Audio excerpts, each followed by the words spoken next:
I myself, I probably don't want my kid to become a property agent. I cried in my car for 1 hour, shouting, screaming, grabbing to my steering wheel like that, because I just can't believe that I make this kind of mistake. Talk to other sales real estate agent, they'll probably start bringing out their properties and trying to sell to me. You know, it's serious when your dad says, I want to meet you face to face to talk about something. Then he even told me this thing: you are old enough. I'm not gonna steer your decision, but remember one thing: if you ever need money, don't borrow from me. I got undercut by the developer. I will take your customer, and you won't get the commission. Like it's like a wild wild west in the and they will get their team members to buy cars and take loans. The justification of the managers and the leaders was like, if they don't have a commitment, they won't work hard. Exactly. There's a big agency that actually collapsed, like completely kaput, like out of thin air disappeared. Because a lot of people couldn't keep up with their bills. A lot of them started selling their cars for a loss. If you need a car so that you feel better, that means you are insecure. If you need motivation to become successful in business, don't. Hey guys, welcome to Keep It 100 Talks. And the reason I created this podcast, this talk, is because I believe conversations have such a great way to influence our life. There might be a conversation that you're listening in, or maybe somebody that you're talking to. And in those moments, something in that conversation triggered an inspiration, triggered a whole new set of actions, decisions that open up a whole new path for your life. It's like a little window that opens up to a whole new world. So I want to bring those meaningful conversations in a podcast like this. So we bring in people who are willing to share their journey, share their mindset, share their thoughts and knowledge, revolving topics around mindset, money, and lifestyle. So with that, I got a favor to ask as well. If you ever find value in these conversations, please do us a big favor by subscribing to the channel and also sharing with your friends. Because I believe the larger the podcast grows, we're able to get more people onto this channel to provide you more value. All right, so thanks for watching this episode. And let's keep it 100, let's keep it real. Let's have some really good conversations in Keep It 100 Talks. So the real estate industry, it is one of the places where I met a lot of people finding their first hustle, their first step into the entrepreneurship world. I think because there's not only very high level of commissions, but also primarily developing a lot of sales skills, which is very important for entrepreneurship. So today I want to dive deep into this industry, into the real estate agency industry. And today I have a guest. He is someone who's quite revered in my eyes because not only he's good at sales, his focus has always been helping people do well in the real estate industry. There are a lot of agents I know who do very well, but his focus has always been educating, promoting, and he gives so much free content. And for me, it's kind of crazy. And I watched him over the last 4 or 5 years. He produced incredible, high-quality content and he's giving away for free. And I've seen him grow, and to this date, 9 years in his profession, he has more than 800 members in his team under the IQI Elite Bricksman team. And this year, even now at end of October, they have closed up to 500 million ringgit worth of sales. Right, so that's pretty impressive. And of course, his whole career, he told me that he has done more than 2 billion ringgit of properties closed. Right. So today we have here Adrian Xiao. Right. Thank you, Adrian, for being here.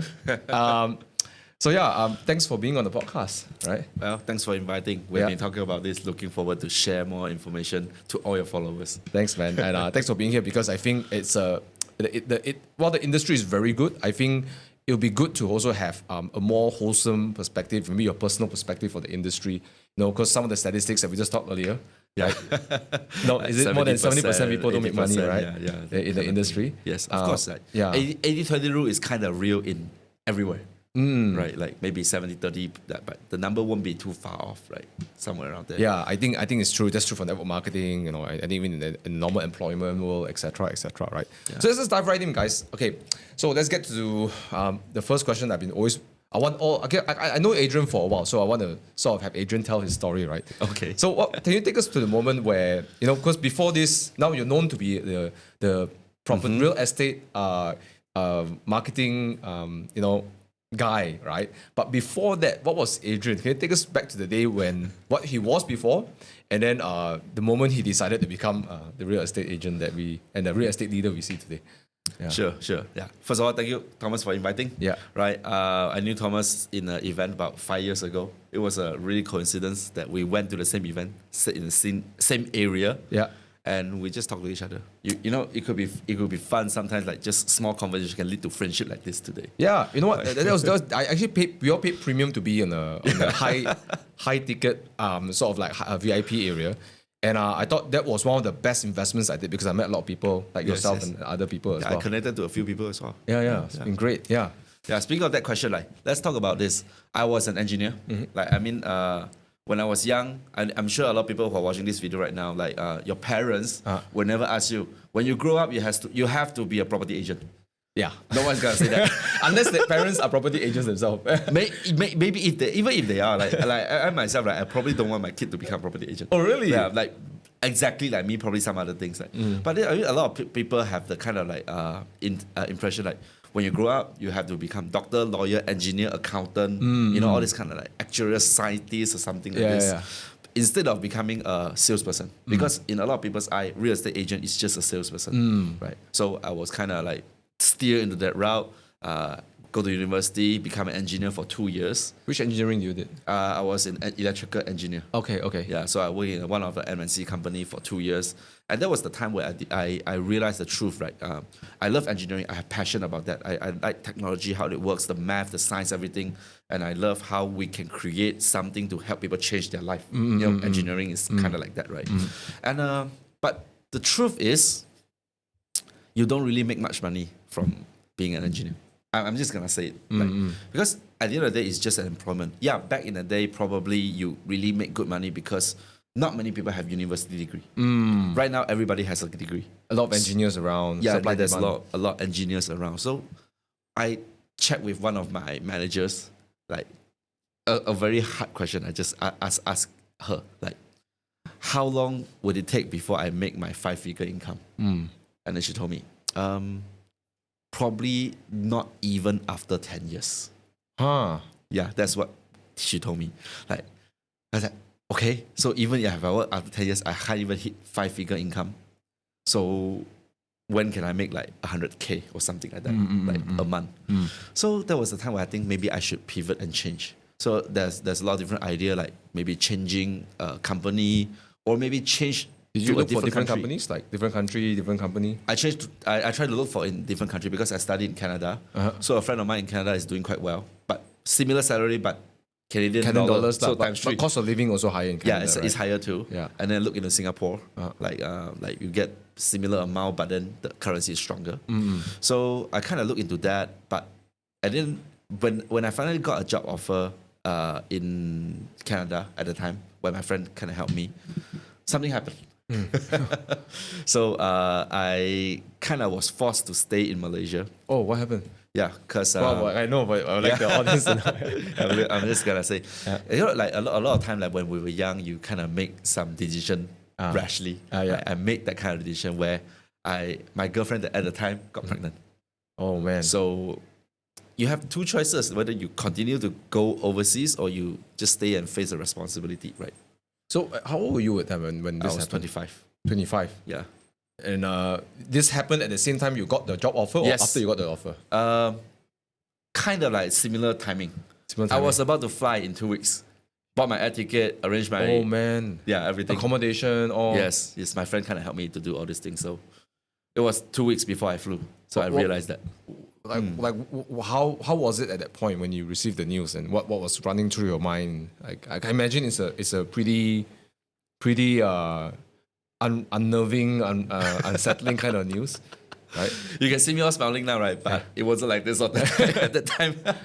So you see, like when you have your life planned out, kind of like okay, engineering. Then now you got a job offer, and it's kind of fast track, like your career, right? In Canada, I mean, more advanced country than Malaysia. It's kind of frustrating because I have to change all my plans, right? Because I'm not gonna like be irresponsible and just fly off and leave my wife or girlfriend right here. So I have to stay and then face the responsibility. That means I have to give up the job offer and try to get something else done. And at the same time, I already quit my job. I was going to ask you, resigned already? Yes. So basically, no income at that time. A little bit of saving, not even 5-figure. So it was a tough decision. I still remember to this day, like very vividly, when I made the decision that I wanted to stay in Malaysia to face the responsibility and everything, right? I cried in my car for 1 hour, shouting, screaming, grabbing to my steering wheel like that, because I just can't believe that I made this kind of mistake that couldn't that could alter my life. So I stayed. So before I really move on to look for other things, right, I actually handed my resume to one of the company in Singapore as well. They kind of contacted me and saying that, hey, we are gonna give you a second round interview kind of thing. So I was saying that maybe if I couldn't go to Canada, I can still go to Singapore and still be close with my family. I mean, that's what most Malaysians would do, right? Yeah. So to me, it's like a silver lining. So I think, okay, maybe I would just choose that. So I went ahead and tried for the second interview and wait for the result. And it was at the point of transition, like between me waiting for the job, arranging for my marriage and everything, right? One of my senior actually called me, like Tony Yap, like my current leader right now. He's like, hey, how is Canada and everything? Because he thought that I would be going. Was he in real estate back then, or was he? Now, at that time he was. Already. And he was in engineering. How did you meet Tony? Earlier on during my engineering practice, we kind of crossed paths. So okay. That's how I got Alright. out to him. Yeah. But at that point, he already joined real estate industry, and he just want to check on me, like, how are you doing there? Kind of thing, like. So he wasn't like all out recruiting you, anything. No. He just called to check you as a friend, right? Yeah, like. Okay. So I just told him, oh, I didn't go Canada. Then he's like, why? I repeat the whole story to him. He's like, it sounds like you need money now. So direct. Then I say, yeah, I need money now. Okay, you need money, I need people. Yeah. I'm in the real estate industry right now and we have a hot selling property. Do you want to come? I'm like, sure, why not? Like I said, I was in the transition between waiting for the job offer and marriage and everything. So basically everything's done. I have 2 weeks of like empty space. So I went to meet him on that afternoon. It was, I think, somewhere in 2015 November. I went in the afternoon. He told me about the industry, how much money I can make and everything. And I started right away. So straight away you signed up. Yeah, I signed up. And then he just started to tell me about the property that we are selling, and then start to give me a few customer base to start. So like cold call lah. Yeah. So I before we jump back into this part of the story, I was just wondering, before you flew to Canada, did you know that you were going to you're gonna have a long distance relationship with this girlfriend, or were you gonna like? Oh yeah, the plan was this, like I go there, get a job, then stabilize, bring her over. Yeah. But that's like kind of like a dream of everyone, like, staying overseas, working overseas, better lifestyle sort of. Yeah. How I mean, I'm sure it affected also a lot of people, like your parents and how was it like? Oh, they took it nicely. Took it Actually, nicely? for them it's better. Really? Yeah. Did they keep the son here in Malaysia? So for them it's, they're gonna have grandkid and I won't be too far away. Yeah. I will be near to them. Yeah. And but the bad thing is that Your job. they don't see the financial side. I see. Like they don't see that I can do well in financially if I continue to work in Malaysia. I see. So actually they wanted to encourage me to go to Canada. Or whatever. And you were in Johor, right, at the time? No, I was in Penang. Oh, Penang. Okay. Because my job is in Penang. And the parents are from Penang as well? No, from they kind of from Malacca and Penang, but then they work in Johor for their whole life. I see. So basically, I call her Johorian. Yeah. And like Thomas, you're Johorian as well, ma? Yeah. A lot of Johorian dream is to send their kids to Singapore. Yeah. Because it's not far away and you make 3 times. Yep. And not too far away, right? Yeah. So they wanted me to go actually, so. Yeah, speaking of this, like my parents actually when they found out that eventually I got a job from Singapore, but at that time I was already in the real estate industry, and I told my dad I don't want to go to Singapore, even though the job offer was like 3,700 SGD, so it's equivalent to 10,000 ringgit. Oh, okay. So that must be so if accumulatively higher than the ringgit that you earn, lah. Yeah. Then at that time, were you doing real estate already? Already, I already closed cases. Close cases already. Okay. So it's good, right?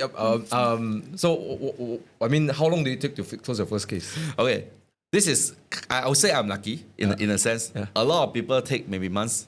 I took 3 days. 3 days. And I closed 2 cases on the 3rd day. Is it because the property was good, or was it because you? I would say that it's a mix of a few things. Like first of all, property is quite easy to sell. It was, I wouldn't say hot, but in Penang, that kind of property is like 900 square feet freehold, 400,000. This kind of like Price range is like no brainer, right? And I would say that I was able to close the deal because I started right away. Like when Tony asked me to join the industry. Did you have training or anything? Yeah, or? on that day, I started training already. So Tony just trained you on the Yes, spot? on the spot. Like, okay, let's look at this property. This is how you tell customer and everything. Like, oh, okay. Then I didn't bring the customer myself. Tony passed me the customer. So it's like, oh, he was busy at the time. Like he has cash appointment. So in our industry, it's like we work with people. So if you have cash appointment, you can let other people serve the customer, and then you just share the commission, kind of thing, right? So he passed me the customer, and I just go with the flow. Remember what I learned from Tony, and then I just close the deal at the time. So yeah, back to this, like so since I already closed 2 deals, each deal the commission is roughly my salary at the time. So 2 deals is like 2 months salary. So I 3 months, 2 months of your Malaysian salary or Singapore salary? Malaysian salary. Okay. And I just tell my dad, I think this industry can. I don't want to go. So work. your dad like, reacted badly, or He was mad. oh shit! He was mad. He's like, you are going to get married and your kid is coming up in like 7-8 months, and you don't have a stable job. You want to go do sales. Okay, the reason my dad is angry is because earlier on I actually tried in network marketing before and I failed. Like during my engineering like career, I just tried part time. So it's like now you're going for sale again, where you didn't do well, and I think it's very irresponsible. That's what he said. Then he even told me this thing. Okay, you are old enough. I'm not gonna steal your decision, but remember one thing: if you ever need money, don't borrow from me. This is the word that I remember until today. That's what he said. Like, I understand because for a father to say that to a child, like he must be extremely frustrated or disappointed or whatever lah. What went through your mind when the moment he said that to you? I'm like, were you tempted to go back to your work or No. to Singapore? no. I'm like, I don't need your help. Like, I'm like a lot of kids lah. I'll prove you wrong, right? yeah, I'll prove you wrong. Because at that time, I already have 2 cases. I see. Like, I have some bargain power, I would say. The money is like there. So But that's very interesting because I would imagine if a son, suddenly a dad sort of like withdraw like support. I mean, for me, I think like parents are like sometimes the rock of a lot of people, right? And suddenly the parents say that I don't ask me for help if you need help. It can really shake someone's life. Like, did you like, was it like something that really like threatened you, or you just took it very like matter of fact? Right? like I'm the kind of person who don't take threat that well. So I understand his intention. He wants me to take that job. Like, because it's gonna be stable and safe and everything. But I just saw an opportunity that a lot of people don't see. Like real estate industry is growing, but at that time, like how can I close deals so fast? Was it 16 or 2016? 2015. 15. Okay. Yeah. So I consider myself starting 2016 because I joined 2015 November. So Okay. pretty much not much. But I saw something because Tony told me how he got these 2 customers. It's from social media. Then he told me, he showed me proof like, I spent like 50 ringgit and you see there's like 50 digital phone marketing, numbers. like run ads. Yeah. Right? Then I was thinking, that is kind of interesting because back then when we do network marketing, he told me to find friends and family and stuff like who needs like health product and stuff. Yeah. So that's why like my dad is kind of like reluctant for me to try out the industry. But I see something like we can get customer from the internet. So I don't want to let that go. Like for me, it's like this is the opportunity. And I think 2016 Facebook ads was still at was very cheap at the time. Cheap and new and no competition. I mean, if anyone who's doing Facebook ads today, right? If you ever knew what kind of money people pay to get leads in 2016, right? You'll be bawling your eyes, right? And then maybe some people who did ads back then, they say, Thomas, I should have spent more money, right? Yeah, exactly. I should have done everything there. Right? And Gary Vee has always been sounding this even in 2019 or 20. He's like, this is cheap. And then I still remember a lot of people complaining how expensive it was. Yeah. And now we look back, right? It's like, man, that's so cheap, right? Yeah, because they were comparing it to free marketing. Because at that time, organic marketing is still going quite well. So like paying 1 ringgit versus 0 is still quite expensive. And they let the little people participate in advertising because back in the days, advertising was only print media and all that. 100,000, tens of thousands. 10,000, hundreds of thousands, right? So you got 2 leads and then you were like, okay, I can do social media. That's what you thought, right? You think like, I can do social media too. Like I mean, when Tony told me I consider myself a tech person. Yeah. So social media clicking here and there is not hard for me. I think like at the time. Okay. So I think I can get it done. So at that point, I kind of got a little bit more confident in this industry. That's why I told my dad, I'm just gonna try this out. I have my saving. I don't need your help. I mean, respectfully, I didn't become like impolite and all. Then he say, okay, go ahead. Were you staying with him or you stayed At that time, I was in Penang and he stayed in Johor. But Okay. he kind of come to Penang and meet me and talk about this. I see. After a few days, then he went back to his... So it was so important that he drove up just to have this conversation with you? Of course. Not on the phone? No. Oh, okay. And because of the wedding planning and everything. Okay. Yeah. You know it's serious when your dad says, I want to meet you face to face to talk about something. Then, like come 9 hours, like drive to Penang. I see. So after that, after that, was it like all sunshine and rainbow? Did you get a lot of leads and start closing or? Yes and no. Yes, no. Tell us more about it. Yeah. Okay, I want to take. A lot of people don't experience this right now because they are already in the era of like mature area of real estate. You know, at that time, like when I said that the real estate is it's kind of hot at the time, means it gets sold out quite easily. So as an agent who wants to make money, even the property is sold out, right? So what do? We wait for the unit to be released. Like some of the client will get loan rejected and everything, right? So I still remember one time where I tried to close more deals, but then there's no unit. I just talked to customer and said, okay, never mind, just give me a check and I'll grab a unit for you when it's available. So to grab that unit, and the developer don't do online. They do a physical sticker system. So they say, tomorrow 10 a.m. we'll open the unit. So whoever comes first can get the unit. So you know what I did? I went there 12 a.m. midnight, spent the night until morning just to get the unit for my customer.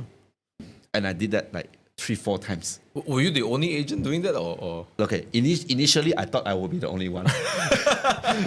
Then people just saw what I did and just joined. Because they have their checks as well. Yeah. And then they just joined. So you see, like it was not like, like 3 days you close one deal. It's that easy. Like, no, you have to go through some kind of hardship like this. So up and down. And I didn't know like at the time, like, customer, after they bought, they can still choose to reject the unit. Like, as in, like, my loan is rejected, so I don't want to buy. Then they drop the whole... then there's no commission. Then you try to... then you lose commissions if that happens. Yeah. And then what you're trying to do is like to get sales to try to plug them in. Yeah. So you have to get new sales to replace the unit. How long does it take for the commissions to arrive after you... This is the part I want to talk about. Yeah. Like, when I told my dad at the time, like, I have already 2 units, like, it's 2 months salary, right? Like, later that I know, it's 6 months later. Shit. So in between, you said you didn't have more than five figure of savings, right? No, yeah. I was living off my, of course, savings. And then my wife at the time still working. So she kind of supported a little bit of living expenses. And it's just credit card debt all the while. Shit. How did you, how, this is something that I think some people may be facing, and maybe in business, or maybe they're doing network marketing, direct selling, or maybe doing, even real estate, insurance, and they're in a trough when there's always a moment in time, I believe, in most people's careers, a moment that you have no income. So how do you show up? How do you show up to work, to meet your clients, right? To do sales. Sales is not even like, predictable, right? You don't know when you'll get the sale. How do you bring yourself to do your duty? Because I know some people crumble. I've seen so many people crumble. They get deep in their emotions, and there's nothing wrong with emotions. They just sort of like, they really collapse under pressure. So what happened there? How did you show up even though you are waiting for that 6 months? And by the way, at the time I didn't know it was 6 months. Oh, you didn't know? Yeah. So Tony didn't tell you? I think he didn't know also. Because he was maybe he told you and you didn't listen. He was doing the KL property, he didn't do the Penang property. I see. So he didn't know as well. So he didn't kind of like tell me. Or maybe I was just not aware. Maybe you're so excited, right? You're like, it happens to me sometimes too. But I'm just curious, like, what made you survive that 6 months? What kind of mindset that you have that allowed you to put on 6 months of winter, right? Like when I say I didn't know it was 6 months, I meant that maybe it could be a year, because that's what they told me. Oh. So my mental preparation was like, maybe my commission will come 1 year later. So you know how I did? Like, I would say that a lot of time I'm actually thinking, how do I clear this credit card debt? Like, I can only pay the minimum, like maybe 500 ringgit, just so I don't get secrets, the thing.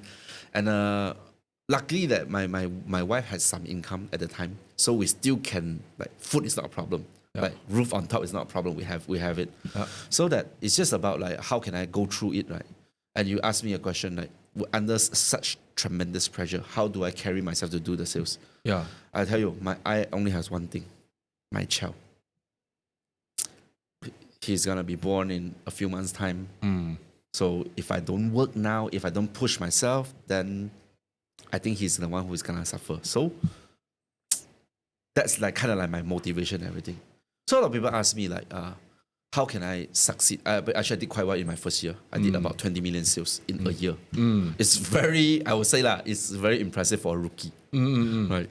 It's probably like 50 properties or 60 properties at least. Yeah. Yeah. How and why? Five properties a month. That's pretty damn impressive. Yeah. Yeah. Yeah. I would say that it's because of my kid lah.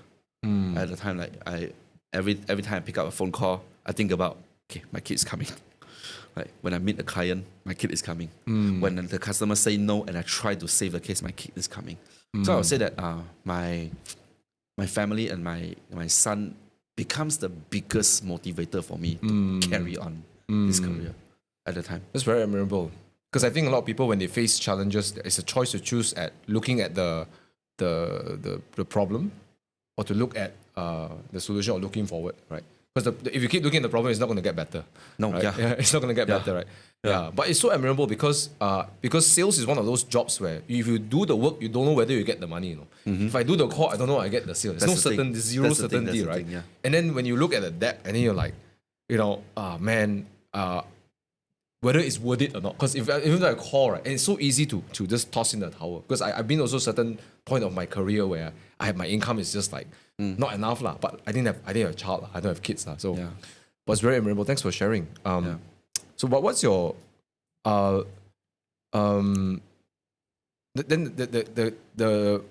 would be your advice for somebody who's listening to this and they're in this spot where they're financially struggling?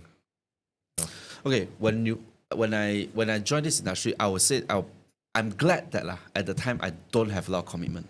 Like my car, I don't need to pay for my car. I don't need to pay for a house at the time. All I need to worry about is like maybe like some living expenses and all. So I would say that I was in a pretty good spot. But what you're saying, like maybe people who are facing like financial like challenges, right, in this industry, I would say that right now I always advise people to join this kind of industry. If you can survive, you have a survival fund for at least 6 months, like I did. So for that 6 months, actually I can survive because I have some funds, and I'm able to use a credit card to pay for a lot of things at the time.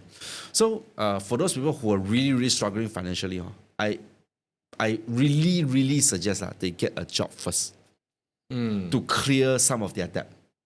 Or else, in this industry, like you say, like with this kind of financial hurdle in mind, right? It's very hard for you to focus and get the job done. Sometimes I really feel like that. You see, it's a very to be desperate when you're in a mode of desperation. It'll be very bad in the sales process, right? Yeah, like I throughout my career, I've seen a lot of people like they have really like debt and all. Yeah. They try to do desperate things and they use desperate measure that will go against the ethics and moral just to close the deal. Like at the end of the day, right? I don't blame these people. They have problem that they want to solve, but then I don't think they are proud of what they did, lah.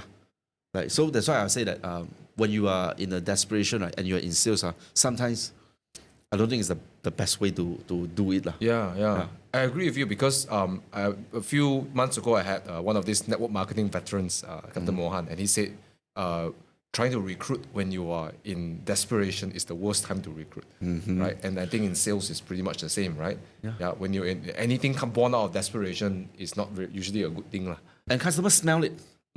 Like when you're trying to close a deal out of desperation, and you try to say things that you make things up, or you try to offer commission or whatever, like kind of thing, customer might not buy you. Like they don't believe you, you know, like because you are at the point of desperation. So that's why, like, I wouldn't say like desperation is not good. I was at a point of desperation, but I would say that I'm at a pretty good spot where I'm not gonna die tomorrow. I'm not gonna be hungry. I see.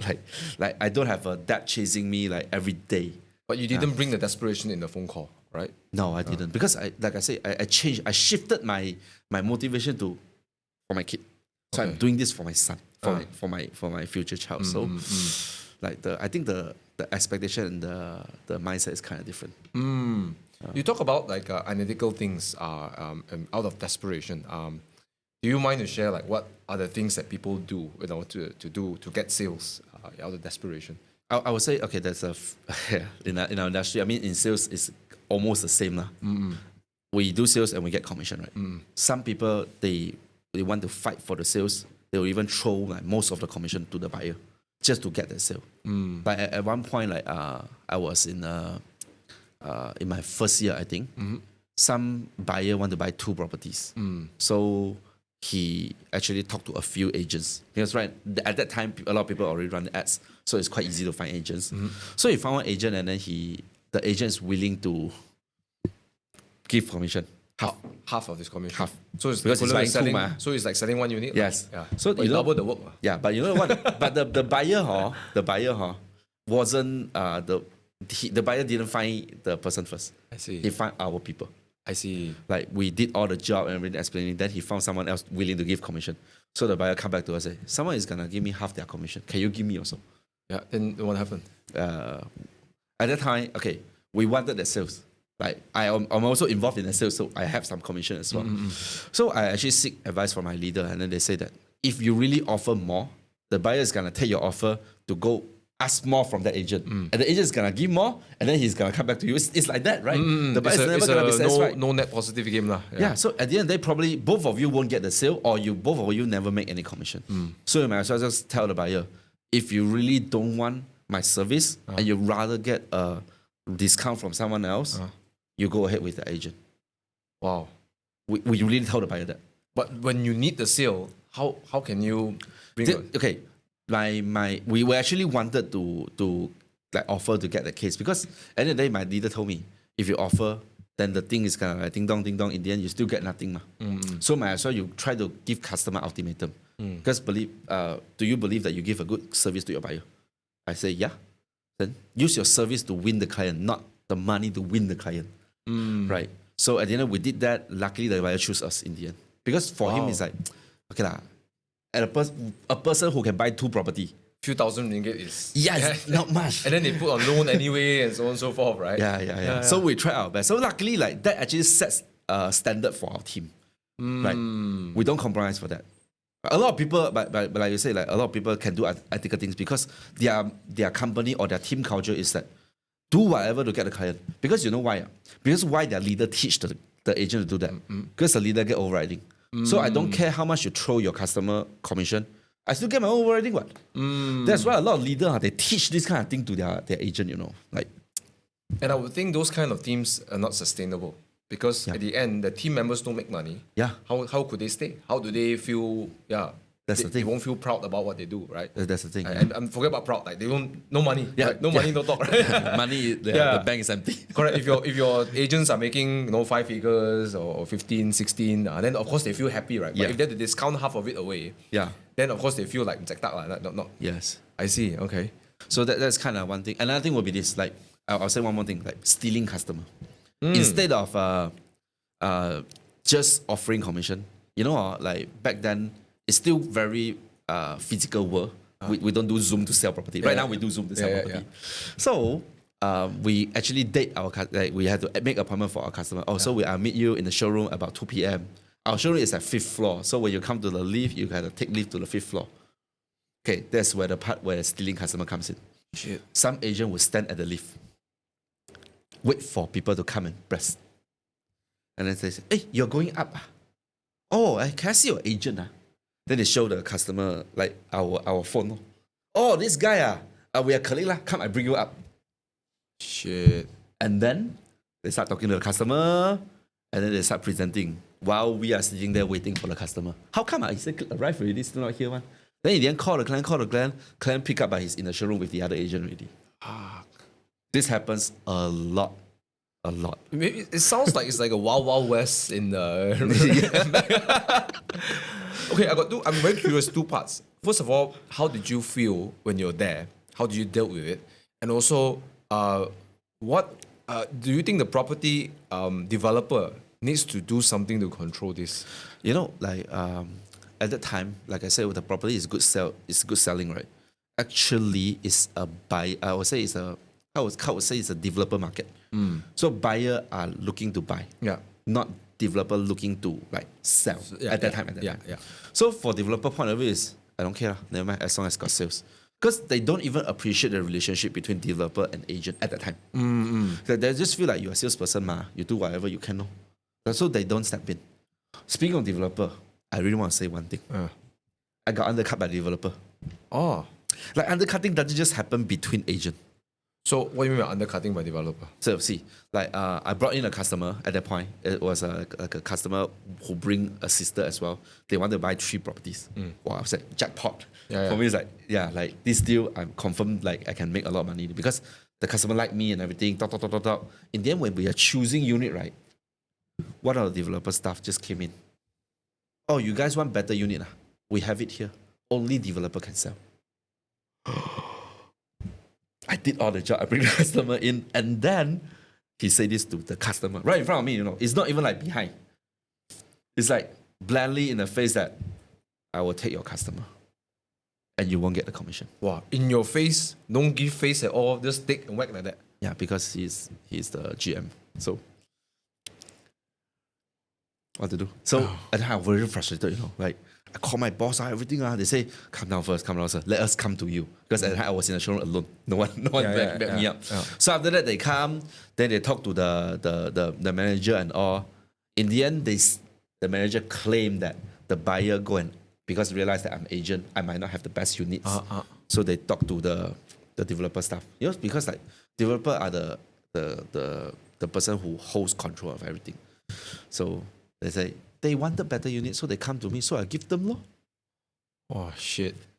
Yeah. You must be boiling at that point, right? That was the 3rd or 4th month in my career. When you needed the money the most, right? Yeah. And I thought, 3 deal, a lot. Like, I was just curious, like, didn't it discourage you from being in the industry, or? Did you wanted to just say, like, like, fuck this and then just move on, or? Of course, I was angry and then I complained and I ran a lot and then I don't tell my dad because I have a face.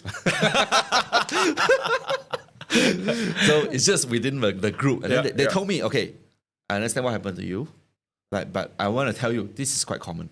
I said, huh? Really quite common? I said, yes. Because it's a sale world. And I would say it's a business world. Everybody do everything for money. But the earlier you accept that this is the fact, the better. But here's how you can prevent it. How? By building a better relationship with the customer. Like maybe don't bring them so close to the developer or whatever. The trick, like how to navigate the showroom. So because I was young and I was like rookie, 3 months, 4 months, like I don't know much. I don't know this could happen too.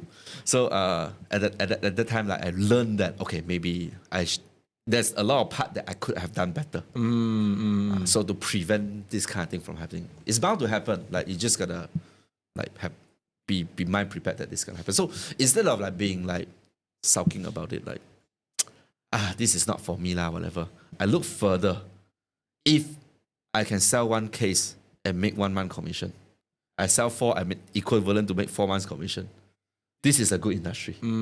So I should try my best to play with the rule, not changing the rule and be discouraged by the rule. That's very interesting because I think a lot of successful people have a common trait when they, some people may think that, because it's they're lucky and so on and so forth. I think people who are successful probably face more adversities, face more difficulties, face more failures. But the primary difference between someone who is successful and someone who's not is their attitude towards a situation. And a lot of people sometimes put themselves as a victim, like, I look at this, it's a victim, and you can be right? You can be right about everything. Or what I always hear from people who are successful like yourself is, okay, accept the reality, right? Just accept this is what it is, and then how can I take responsibility, right? Like take responsibility for things that perhaps are not even supposed to be you take responsibility, but you take it all, right? So you probably design new ways of running your customer through the showroom, design new protocols, build better relationship, right? Yeah. Because a lot of people, right? Would you agree? Like a lot of agents, I don't know whether you've seen your agents. Like a lot of them when they don't take responsibility, they can't progress in their career, right? Yeah, especially those who always complain that they want to put blames on other people. Like I could easily blame that. Hey, it's that that stuff that the GM's fault ma. Or you can say, oh, Tony, why you never tell me this is a reality? Tony, why you never teach me this? Yeah, of course I ran a little bit. I'm not gonna say that I don't complain. I complain, but then at the end of the day, they tell me, bro, just figure a way to prevent this from happening. I was like, okay, I'll do it. Okay. Instead of like just being like continuously like blaming everything, I just blame. Start taking responsible. That's what I thought. That's interesting. Yeah, some people, they face failures, they feel like they cannot complain. Sometimes I'm also guilty of this. I feel upset about something, I sort of hold it in. Right, and then I don't let it out, and then I say I'm taking. So I skip the first part, which is the venting part. Then I go straight to take responsibility. But somewhere down the road, then I explode. Right. You know, like, by the way, this is along the way. I'm become a leader now. This kind of thing happened to my agent. So I experienced that, so I can advise them and teach them to think how to think and how to act when this kind of thing happens. I always encourage them to rant. Yeah. Scold whatever bad word you want to scold, whatever. Just give out the emotion. But at the end of the day, you gotta do what you gotta do. And they buy this because they understand because if those people who don't want to do this usually they won't last long in this industry. Yeah, come on, this is just a very small thing. By the way, that was a small challenge. A lot more bigger challenges are coming. I haven't even shared yet. Oh wow. So if you really like quit because of this small challenge, this industry is not for you. I'm just gonna say that. Yeah. I think it happens to every part of our life, right? Whether it's fitness, sometimes you get challenges, whether it's injury, whether you have difficult timetables, right? Maybe it's health, maybe it's relationships, Yes. Trying to mend a relationship, trying to go to therapy, everything. It's not going to be smooth sailing, right? No, yeah. Yeah, but and the same thing with sales and everything. All of us will reach a point where either the challenge defeats you or you decide that this challenge will make me grow, right? Yeah. Yeah. Yeah. And as you said, if they can't take out this one challenge, then the next one, no way they can take out the next challenge. I always want to use analogy. Like I want to show the camera like this one. You see, like imagine this is a problem, right? And your eye is focusing on the problem. You see it very clearly, but you can't see the goal behind. So instead of focusing on this, just focus on the goal behind, and this problem will be very blur. But it wouldn't become a main focus of yours anymore. So instead of that just being like stopped by this guy, you just ignore it and just move on. It's just like how when you were your beginning phase, you were thinking your goal is to provide for your child. Yeah. Right? Your soon-to-be child. And then, that you didn't look at you acknowledge it. I guess it's right, because I'm thinking like by we will see it our peripherals anyways. We were going to see the problem anyways. But now your focus is not the problem, right? Yeah. Yeah. And I will say that the environment is important. If your environment is the group that complains a lot, then probably I won't have this kind of mindset. But I would say at the time, like my environment is kind of motivating, because a lot of them is like encouraging, and then they teach me how to think the right way, the entrepreneurial way.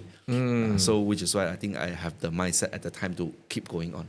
The group support is very, very important. Commercial break. If you're looking for a way to increase your income and looking for different business to do, I know what most of you are thinking. It's a lot of risk, it's a lot of capital involved. I don't know what to do. And that's why I created Team Infinity Academy, where we not only provide a way for people to get into the business world without forking a lot of capital, but we also provide the education and the vehicle. We have a way that I use to make my money, right? This is the business I run. And I want to teach people how to utilize my business to build a life of their dreams. Now, if you're interested to find out more, there is a preview.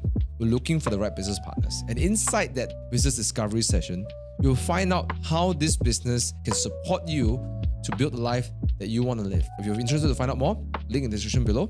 And sign up for one of our webinars. Will be mostly hosted by myself. See you there. You said something interesting just now. Entrepreneurial way. Do you think there's a distinction to look yourself as an entrepreneur or look yourself as a salesman? Oh, a lot.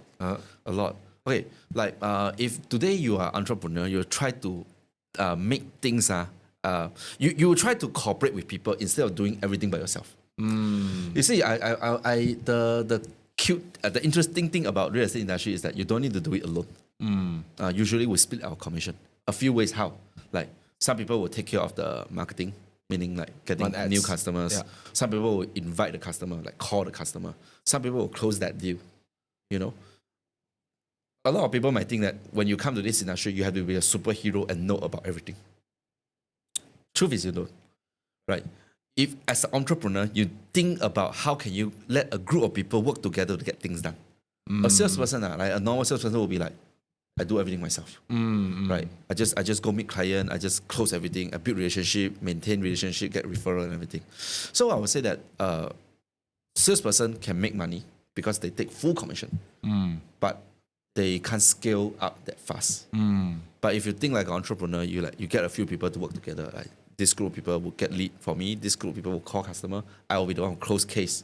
So all of us make money together. Then I think you have something going on there that can scale faster. I think this is one thing. Another thing would be like a salesperson focus on the close, meaning I just want to close the deal and I get that commission and probably won't talk to the customer anymore. And I say entrepreneur actually think about one thing, repeat sales and referral. So even though like after we close the sales, we maintain relationship with the client, right?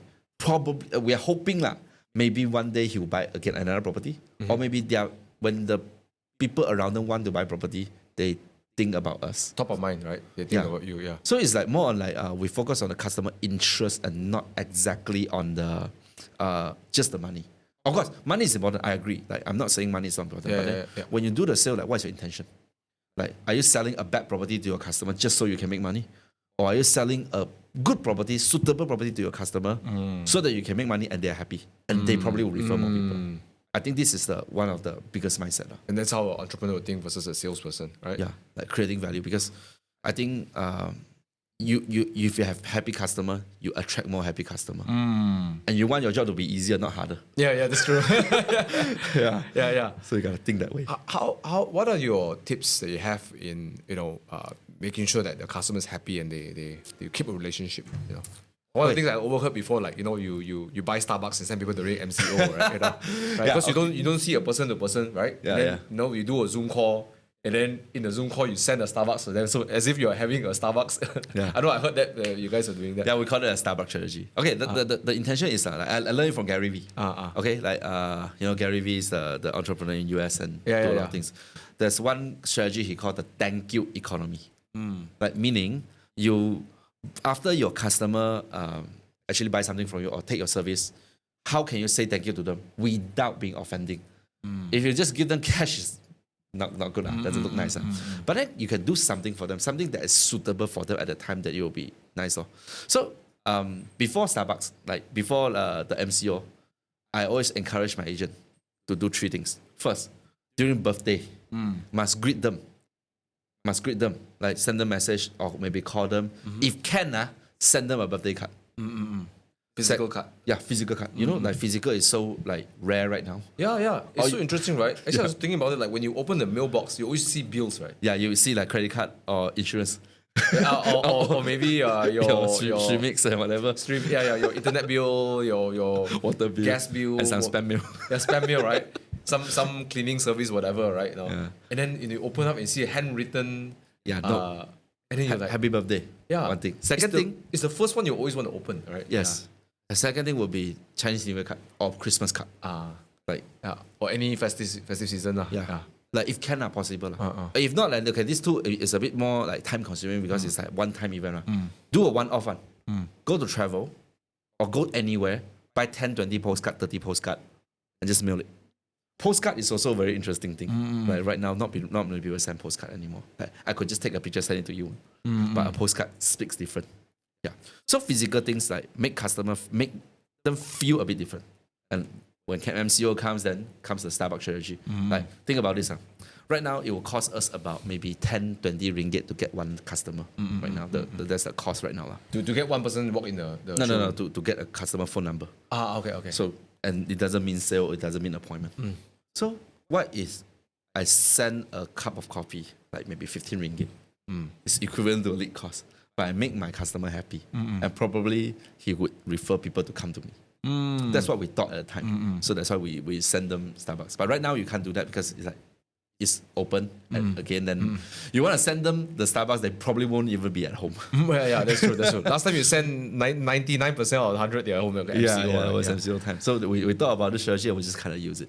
So right now, I would say back to the postcard thing, New Year card, I still think it's very, very powerful like a way to engage with your customer. And of course, right now, digital way, like by providing a lot of values.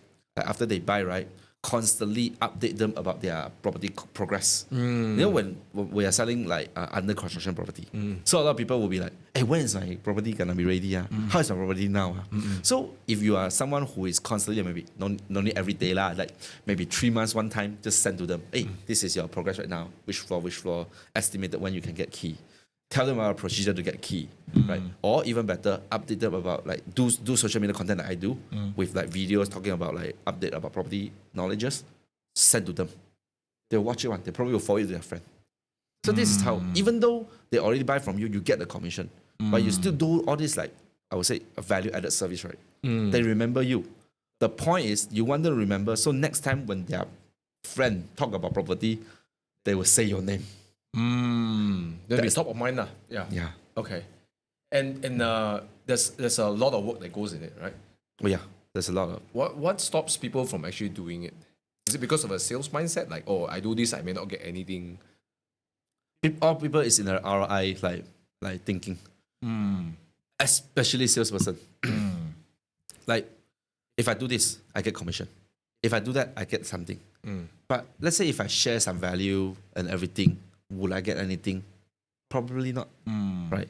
You film like 20 video, 50 videos talking about real estate, like news and everything. Is it guaranteed that someone is gonna watch it and then buy from you? No. Right? It's just like when you give people a coffee, will they refer you a customer? Not 100%. No. Right? So like a lot of people don't do that because they realize that I might as well spend my energy to look for the new customer. Here's the point about like a salesperson. We Robert Kiyosaki's self-employed, right? ESBI, the salesperson is considered self-employed kind of thing. They think in a way that I have to go and use my skill and effort to make money, right? But they never think about like when you are building videos and stuff, these are what we call asset and also a brand that will probably help you bring like customer in the future. This is what they don't think about. It's like going to the gym lah. Like going to the gym first day, 2 days, no result, they stop. Right? But you, like yourself, you work out a lot, right? You will see result probably after a few months. But most people give up like in 3rd day. What made you you have a very like interesting mindset? Because again, like I really enjoy talking to you because if I talk to other sales real estate agent, a typical one, right? They'll probably start bringing out their properties and trying to sell to me. You haven't sold me anything, by the way. but you make a lot of sales, right? Yeah. So I'm just wondering, like, was there a moment that you switched to this kind of mindset, or was it because just that your team was so heavily in this kind of mindset, you just absorbed into it, or was it? Now, how did you develop this mindset? This is really curious. Like by wanting to do things that other people don't. You see, a lot of people they focus on getting things before they give. Right? Take before they give. So I go to a lot of classes and Tony actually teach me a lot. Like you have to give before you take. A lot of people are not willing to give. So today, before I ask anyone to buy property from me, like I ask myself first, what can I give them? Any information or any valuable knowledge that can actually make them trust me first. Until the point where they just ask me, okay lah, I think you are very good. Can you tell me what to buy?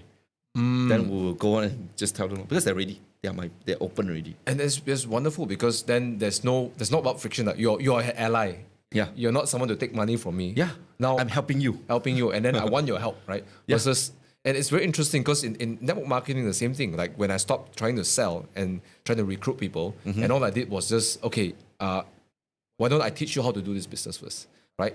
And rather than trying to close a sale, I usually do, hey, do you want to have a consult? Let's sit down and see your 3 to 6 months personalized plan, and let's see what challenges you have.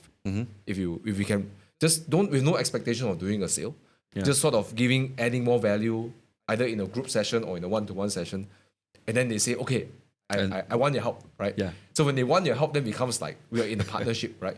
So would you say that your sales when you're doing the sales, was it more compared to a normal sales process, do you think you enjoy it more?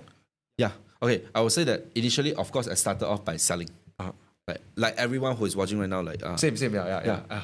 when I first joined, I wouldn't be thinking like that. I won't be so mature. Like, Yeah. I was just like, okay, I want to close the deal, I want to make the money. Yeah. But throughout the career, right, you will realize that whatever you do, right, actually are helping people, because you receive like people saying, especially like real estate, why a lot of people can't get their loan one, you know. They don't even know how to like qualify for a loan, you know, what to do to prepare for the loan. So sometimes they need our advice. Yeah, we're not banker, but then because we're in this industry, so they won't go to the banker directly. They will go to us, they go to the banker. So because they want to buy a property. But you could easily say that that's not my job, that's the banker's job. Yeah, I can say, the banker will help you. But instead of doing that, I share with them, okay, my knowledge. And then I help them ask banker, okay, my client profile is like this. Can you advise me how to tell them? Instead of me just throwing everything to the banker, I become the one who helped them. So you see, like at some point, I received like people saying thank you. Like, I've been trying to buy property for half a year or a year. My loan cannot pass, but you actually help me. So I suddenly realized that actually my knowledge can help people. Right? Or some people will say that, wow, lucky got you.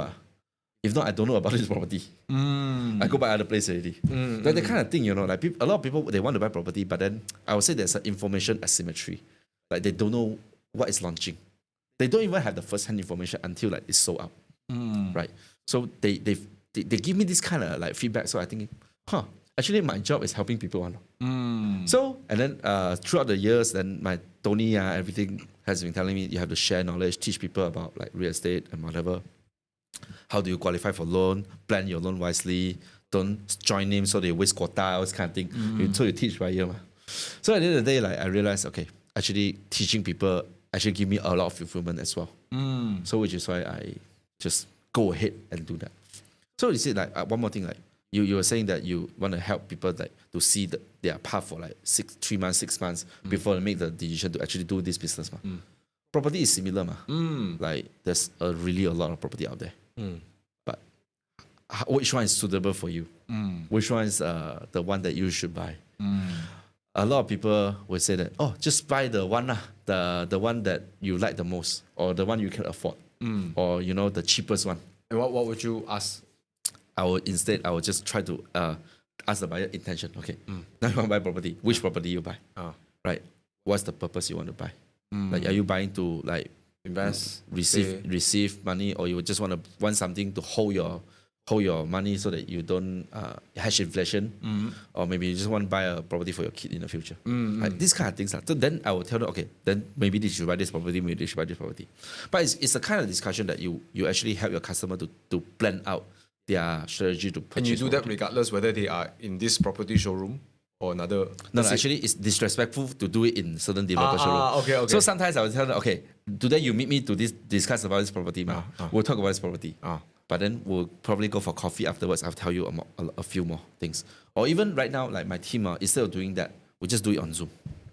We pre-filter the customer first before we bring them to the showroom. So we bring them to the right one.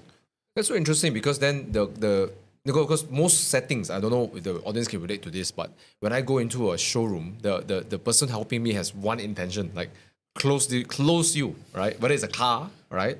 Whether it's a property, the intention is to close you. But I think this is quite interesting, because now you shift away from closing you to, okay, how can I help you? Right? How can I help you? Then only if I can help you, then I'll help you with this property, right? Because later you show a property, you think it's a good property, they end up buying, and then you realize that it's not a property that you want, right? Yeah. And you know, you can't use emotion to sell a property. Then let me explain why. Because if let's say today somebody come into the showroom, you use all your sleazy sales skill to push him to close the deal, right? He might cancel also. Buyer's remorse, right? Yeah, because like placing a booking doesn't mean buying. You still need to go through the loan, the SPA, which could be 2 weeks, 3 weeks. They have 3 weeks to cool down. So no point getting them to sign the dotted line, Yeah. right? If they're going to be regret. So I might as well, they willingly to buy, and throughout the 2-3 week process, I hold their hand, get everything done, and sign the deal. It's better that way. Like a lot of people like think, I want to add to that. Like a lot of people may think that, okay, I want to close the deal whenever the customer step in the showroom. But for me, a lot of time I let the customer go back on. unless the customer really are ready to buy. Like a lot of people tell me, hey, your strategy bad lah. Like customer go back, never come back one. This is typical. A lot of people will say that. But then so far, I would say some of my, I wouldn't say most of my sales. I mean, maybe 50% of my sales, customer come back. I let them go and then they come back. Why? Because I already do my part. I throw the decision-making part to them. And when they decide to buy, usually no cancellation. Usually lah. I mean, I subscribe to this idea that people don't like to be sold things, Yeah. but people like to buy things. Yes. Right. But you got to do your best first. It's not like you do and you never try to close and then you let them go. Then I different try story. to close. I try to close 3 times and they really they don't want to go. I won't force them. So you will try to close, but you don't make it like your intention that today must close. Yep. Right? Yeah. You do your best. Yep. And then you provide the service, you try to match them with the right property, Yes. try to get them the best price, everything, Yeah. and that's it. Yeah. A lot of people will say that you have to make them close on the spot. But I would say that, like, because I tried that in the beginning. Like, and then you realize when you close on the spot, they still have to do loan. No? They don't want to submit document to you. Because after that, they're still thinking, should I buy? Ayo, ask me submit document. Never mind, later. Like, they don't want to proceed to the next step. Then you get in trouble as well because you can't get your commissions later on. And I have a lot of trouble for me to extend the booking. I write email like, hey, I need to extend 2 weeks. Which could A have lot of been done trouble. in 1 month, right? Yeah. Yeah. Which in fact, doing the loan and everything could have been done in 1 month or maybe 1.5 months, right? So sometimes my agent, myself, I do that. My agent also advises to do this. Some of them still prefer subscribe to the thinking that I need to close right away. I mean, go ahead. You are, as long as you are prepared for more cancellation afterwards. Yeah. Because it's bound to happen. But if you subscribe to my idea, then usually the customer is ready, less cancellation. So in this case, right, suddenly there's a distinction I'm starting to see is like between strategy and skill. So it's like strategy in the sense where you pick the right customer first, right? Then only you do the sales process, which is more important to develop. Okay. I think initially when you don't have, beggar can't be chooser. If you don't have a lot of customer, you have to close everyone. Okay. Like, once you already start to build up your first of all, your financial, like you are quite stable. I wouldn't say you're stable. Like you don't need to worry about what you're going to eat tomorrow. Like you're out of the desperation mode. Then you can start to use the strategy like this. Because usually strategy like this can give you lifelong customer. Like the customer won't feel like, like I already received many feedback from my agent telling me that their clients say that a lot of people try to sell me property, but I don't know why I buy from you. You know, this is the best compliment you can get from your customer. Like, they among so many people who try to sell them, they choose you. Like, you can understand why. Because you are the one who give value. Most people try to, this is the last unit. Last day for rebate. Tomorrow up price already. Put pressure strategy lah. Yeah. Rich people, the people who are there to buy property, usually they are financially doing well. They don't fall for this lah. They fall for what? They fall for good service and like truthful, like when you want to help them kind of thing. I see.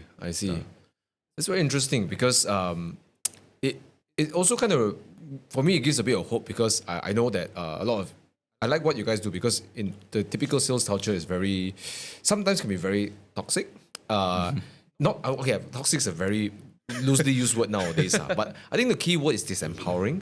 I know of certain agencies, right, that they use shame tactics for their team members. They're so focused on getting the dotted line to the point where if you don't bring enough sales this month, they'll make you do something humiliating at work, right? I heard of certain extents where they have a book, right? Like how when you're younger, you have to get people to sign your book and say, give me your phone number, your name, everything, right? So you have a similar book, but you have to the title is like I'm a stupid idiot or whatever, and you have to go around and ask people to sign the book to acknowledge you, just because you didn't bring enough sales. Wow. So it gives me a lot of hope to see that what IQI Elite Bricksman is doing more the empowering way. Because I think it'd be easy to just use the whip, but then you're also using you're developing people as I'm sure people go inside there, they develop as a person. Yeah. They start feeling more. That's the thing. Yeah, they change, right? Because they grow as a person, they become more abundant, right? More giving because adding value to people, right? And then like you said, to the point where people say, I don't know why I buy from you. But like what you said earlier, you said the thing they'll fall for you is they'll fall for your service. Yeah, that's the thing. And yeah, like speaking of that, like there's push and pull strategy. Most people choose to the push strategy. They put something behind to chase you so that you will run, right? Yeah. Instead, right here we use the pull strategy. We give you something like a goal for you to kind of you want to achieve, right? So that you work towards that. Instead of like using fear to motivate people, we use the goal. There's certain agencies who use I don't know the exact details, but I know from people who came up from those industries, and they will get their team members to buy cars and take loans, right? And then what the justification of the managers and the leaders was like, if they don't have a commitment, they won't work hard. Exactly. Right? But the thing is, I won't. There's a big agency that actually collapsed, like completely kaput, like out of thin air disappeared, because a lot of people couldn't keep up with their bills. A lot of them started selling their cars for a loss, and particularly A class and 3 Series. That's the entry level. Entry level, yeah. So, so it's very nice to hear there are agencies that and there's no wonder why you guys are still 9 years and still growing. It's very, very inspiring. Yeah. What do you say to if I know we are on a public podcast, but what do you say to those people who are currently in that kind of situation where they are constantly being pressured and stuff? Okay, I would say that some people really need to be pressured. I agree to the point. The strategy actually works for some people, not all. Because some people in their, like when we are in the entrepreneur world, this is entrepreneur world, right? You have time freedom. Time freedom doesn't mean you can do anything you want, It only means that you can choose when you want to do the thing. But some people, if they don't have something to chase them, then they probably won't move as fast or as disciplined. So I agree that actually works up to a certain point, but not for everyone, right? Some people will feel that I don't even need a luxury car. Like, why are you forcing me to buy? It's like against my will. So this kind of strategy will probably push some people away. Like, especially those who don't obey. So, which is why like some people just left the company. Yeah, some of them make fun. It's like, 赚多少钱了，还是加你的买 V。I want to say, really, this happens to me. Really? Yeah. I was in this industry since 2016 9 years. In 2018, I achieved 2019 early, 2019. I achieved my title called head of team in my company. Head of team is like you lead a group of people and you did over 50 million sales a year. So it's like a title that everybody just seek after, because it's like you are there. You have passive income. Your income is like nearly your team sales is doing 50 million at least. Yeah. So you multiply commission. Yeah. So some people actually ask me this question. Hey, Adrian, you are head of team now, huh? But why are you still driving Vios? On my live video. And he was in the live video, he asked me this question. At the point of that, I actually, like, I was shocked. Stunned. Okay, why are you asking me this? Then I just say, like, never mind, it's coming soon. At the time, maybe I was planning to buy or whatever. But you see, I still never bought my car until 2-3 years later. Right? Because here's the thing, like in our industry, in our team, we don't force you to buy a car. We give you the incentive, but you can choose to buy or not to buy. If you don't buy, then you can use the incentive to travel. And I use that to travel instead of buying a car that I didn't want at the time.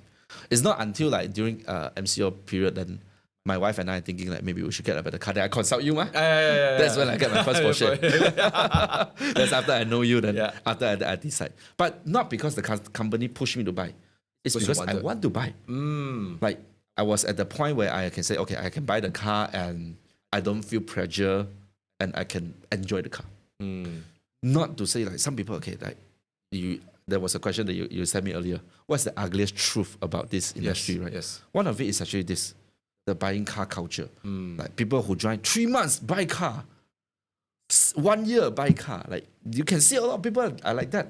But you gotta ask themselves first, do they really want the car or not? Or do they want the car because their friends buy the car? Yeah, because the common thing is like, I also asked by some of my guests, like, don't you think that if they buy car, then, they will do better because they feel prouder or anything? Okay, I You've think probably seen more of these cases, so maybe you can share. I'll say that if you need a car so that you feel better, that means you are insecure. Let's put it this way. Like if you are in this industry, like myself, like you are there to, you have a motivation, which is your family, your kid, and you realize that this industry can make you a lot of money to change your family's life. You don't need a car to validate your insecurity. Usually people who needs that, right, is because the leader plant the insecurity in their head. Yeah, you do this, like you don't buy a car, your friend will laugh at you, lor. You see your friend here, like your peers, everybody have their car. You should get one. Then in the end, you know what they buy? They buy a 5-year-old second-hand BMW. Like, which is maybe 100,000+. Yes, could come with a lot of problem, like the older BMWs, yeah. But then they still want that fame. I'm driving a BMW. I'm driving a Merc. And they don't even actually like the car. No. Right? No. And so when the car breaks down, it feels like a lot of work and so on and so forth. The car guys are different. If you like the car, we accept it. You go ahead. We enjoy it, right? Yeah. Okay, so a lot of them got into this situation. So how does it impact their performance? Okay, I would say, first of all, when you have a car, of course, you try to force yourself to work better. But like I said, back to the initial when we talk about the financial commitment thing, think about this. If you really have to think about money all the time, you can't really focus on getting the best service to your customer. You'll be at the point of desperation that you do desperate measure, and that's where throwing commission, undercutting, stealing customer comes in. Which is why like real estate industry has a bad rap. Like people say that, agents should cut each other one, dog eat dog work kind of thing. Yeah. All because of this, like the hard push pressure. So if you ask me, like to have a better and a more healthy environment, I would say that instead of using like fear or this kind of thing to push people, like we have to encourage people to feel that they feel proud as a real estate agent, which I think our team actually encourage that. Because at the end of the day, we don't judge you based on what you drive. We judge you one thing, whether you create content and build branding to share to people. Like, okay, I wouldn't say use the word judge. It's like we kind of like, we use that as the pedestal kind of thing. We promote that behavior. Yeah. Okay. Yeah, a lot of your team members are content creators, right? Yeah, because it's the environment, right? Yeah. I remember Joyce came in your team in 2021, right? 2020, right? Yeah. And then short after she joined your team, she started creating content. She started sharing her knowledge. She became a speaker and trainer and so on and so forth. Right. So I see a lot of your team members are all like they after they become agent, they also become a content creator. Yes. Actually, we want that even more. We want that even more. We'll talk about that why in a moment, but I just want to ask, come back to the topic about push, because it's very interesting. When is push necessary, and how would you do the push? Because it sounds like there's also a valuable part about the pushing. We talked about the pull already, right? Yeah. So when is necessary to push, and how would you push? Okay, I'll tell you. One of my agent actually is thinking whether to get a nice car. He likes car. But he was thinking, okay, maybe buying a new like Mercedes C-Class costs like 2,500, 3,000 a month commitment. And down payment is like our company will subsidize that, so no big problem. It's the commitment every month, 3,000. He's thinking whether to buy or not. So I asked him a question. Okay, tell me about your current commitment. Then he say he don't have a house and whatever, car will be the first commitment, right? And he really likes car. And I asked him, how much do you invest in marketing every month? Then he tell me, okay, maybe like 5,000, 6,000. Then I asked him a question. 5,000, 6,000, if you add 3 more thousand to your marketing, would it affect your sales a lot?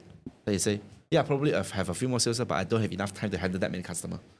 So that is the point where I think you already at the point where you are financially capable.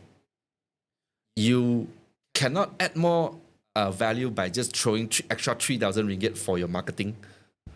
Then you buy a car. Because sometimes I agree to what you say. Sometimes like scheduled joy, like the kind of thing like you have to reward yourself. Yeah. Sometimes make yourself feel better. It's not about the insecurity, Yeah. It's like rewarding yourself for being at that stage. Yeah.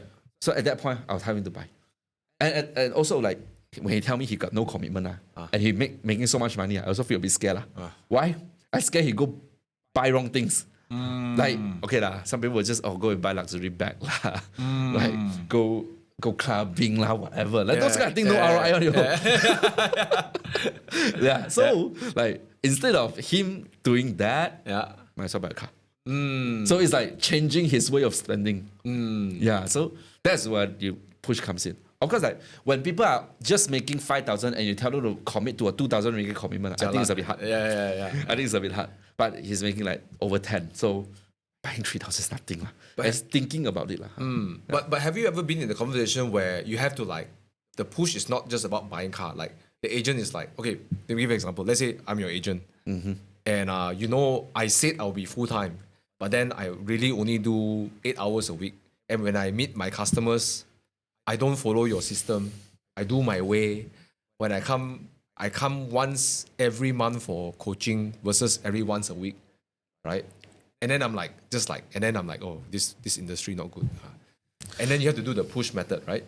So how would you deal with an agent like this who's like, who you clearly know he didn't put heart into the work, never learn, and then not doing well? Because we've seen this a lot. I believe 70% people in network marketing, and I believe we have this agreement that even in real estate, a lot of people don't make money, right? So how would you deal with someone like this? Okay, first of all, initially I would want everyone in my team to be successful.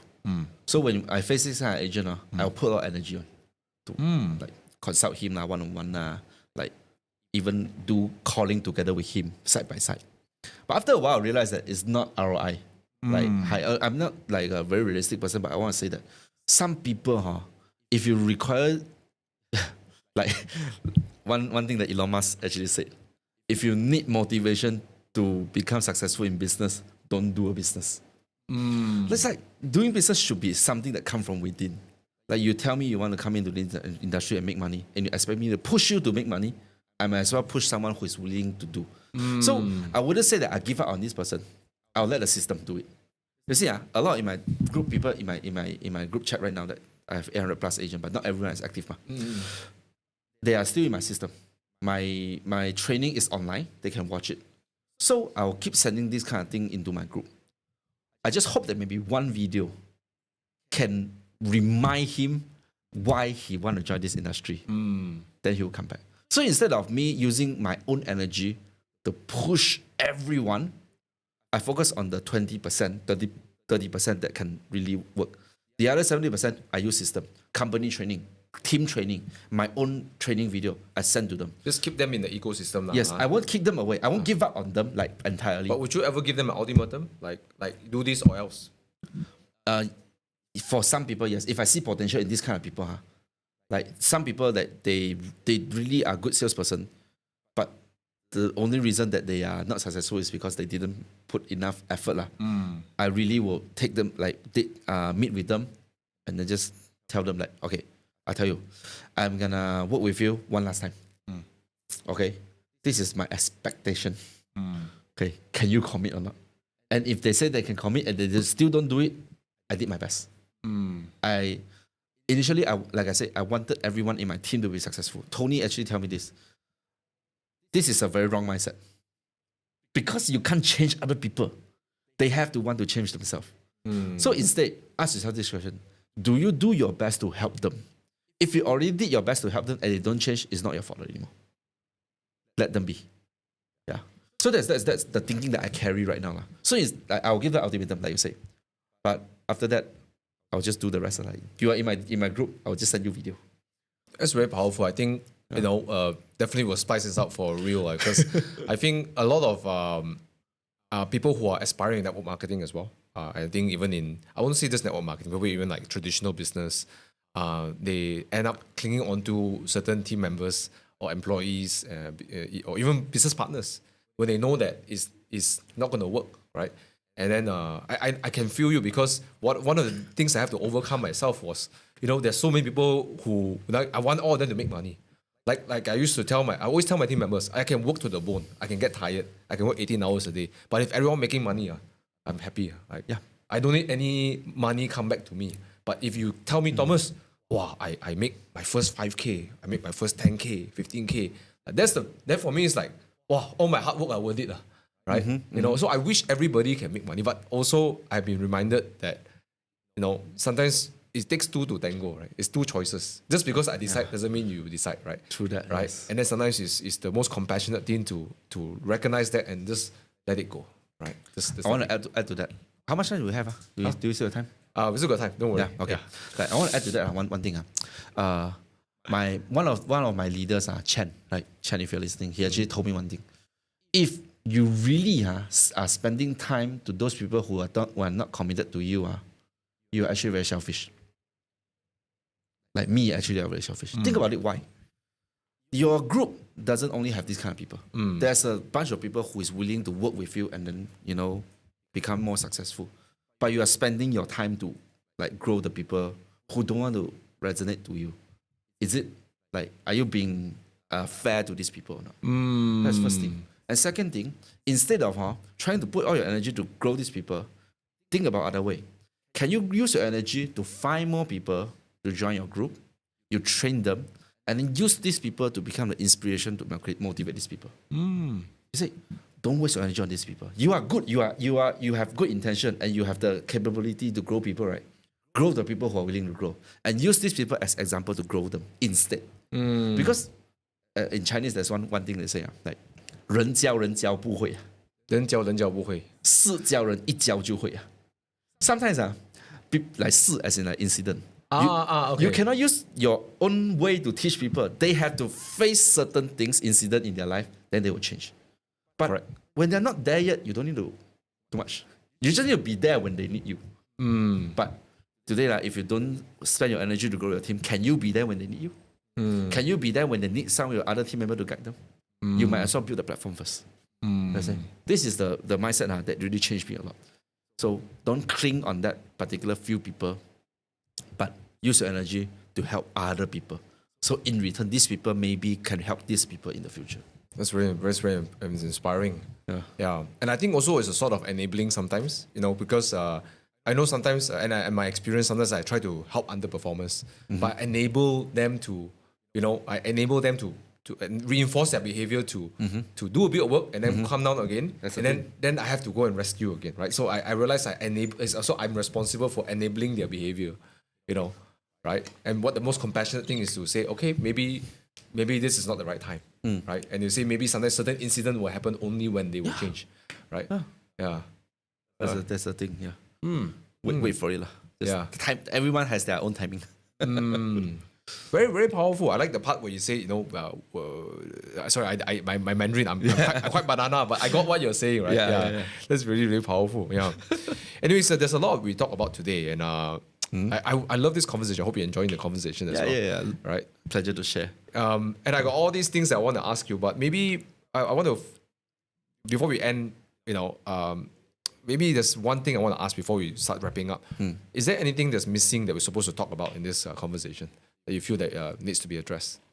Okay, like in terms of real estate industry, right? Yeah, I would say that a lot of people treat this as a sales job, but for me, it's really a career that you can actually build on top. Like I said, Robert Kiyosaki said that ESBI. A lot of people treat real estate industry as a self-employed job, but really, if you think about it, it's a E, entrepreneur. Sorry, not E, business. Yeah. The business owner kind of thing, because you can actually do a lot of things to make your job a lot easier. So, for example, I would say one of the questions actually you asked me about is a burnout. I really want to address that. Like a lot of people are experiencing burnout in this industry because they are doing the same thing all the time. Get customer, calling, close. Get customer, calling, close. Like you can do this for maybe 3 years. I would say repetitive job, 3 years. On the 4th year, you start to feel boring. A lot of people don't grow or they quit, not because they can't do well in this industry, It's because they feel bored. Right? Then there's no excitement. A lot of people experience burnout is because they feel that, I make money, maybe 300-400K a year, good money. I feel tired every day I just wake up and call and close client like that. Not a lot of fulfillment. Initially there will be, but after a while then you don't fulfill. So for me it's to overcome this burnout thing, or how to grow further in this and take it as a business or entrepreneur, right? A career, right? Is to actually change the things you do from time to time. I changed a lot. I transitioned from a salesperson within the first 2 years to a team leader. then I start leading a team, like head of team, right, in 2018. So after leading a team, right, Tony started to give me more challenges. Like, you have knowledge, you have skill, you have communication skill, teach people. Start to open like seminars and, classes so people can learn from you. Even though they're not from your team. Just share it to the public. Initially, I thought that would I be creating competitor by doing that? But after a while, I realized that actually doing that forced me to learn more and also actually gain trust from a lot of people. So I started doing that. Then after that comes the internet thing, like where we do Facebook Live and everything, going online and share for free every day. Yeah, I was thinking like, why this guy is so mad? Sometimes got 2 videos, you end the live show, okay, finish. That was a good topic. Then later, another live show. Oh, guys, I found out that this new way of doing, this ad is doing very well, blah, blah, blah. I was like, wow, this guy mad. Yeah. But by doing all this, and right now, instead of just me doing this, I encourage my team to do it. You see, from time to time, 9 years, I don't do one thing only. I transition to do a lot of things. And then at the end of the day, you realize that your skill can actually duplicate to other people. And now I'm focusing on growing people. So when you do this, you won't feel burnt out because every year there's new target for you to achieve. There's new excitement, right? There's new fulfillment. Like Tony Robbins actually said this. If you want to be successful in life, you have to have like money and also you have to have fulfillment. Yes. Most people don't have fulfillment. They only have money, fame, everything. I think he said like the ultimate failure is achievement without fulfillment. That's what he said. Yeah, I remember exactly. attending. We attended Unleash Power Within, didn't we? Right? Yeah. You attended online or physical? Physical and online. Physical, right? In Singapore, right? Singapore, yeah. yes. I think we bumped each other in Singapore as well. Yeah. That's the thing, yeah. Firewalk, So but throughout my journey, I attended a lot of classes and I learned from successful people. And the thing it's not just about attending classes. It's about attending, absorbing knowledge and applying. Most people miss out the applied part. Yes. Yeah. Yes. They thought like going to classes can change their life. Feels good lah.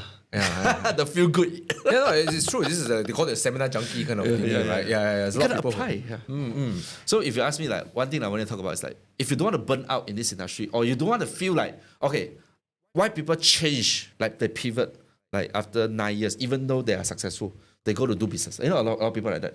It's because in this industry, they never change their way of doing things. I change my way of doing things all the time. Like Gary Vee always say, try to put yourself out of business.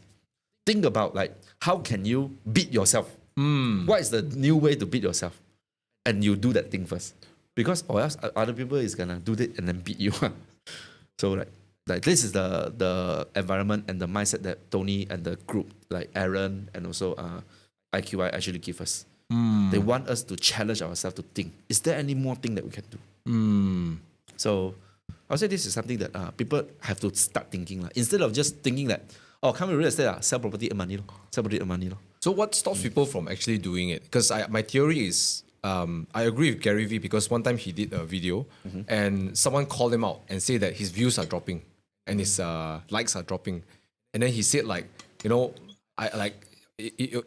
my ego can't be so small that I'm affected by my likes and my views, right? And he said that we are willing to try new things. We're willing to try things that we don't know will work, right? Instead of being going back to what we know works all the time, right? We test new things, right? Yeah. So maybe it's an ego thing, right? I'm afraid that I pivot and then I don't get results. Is it? Do you think that's So that's why I don't encourage people to 100% change their course.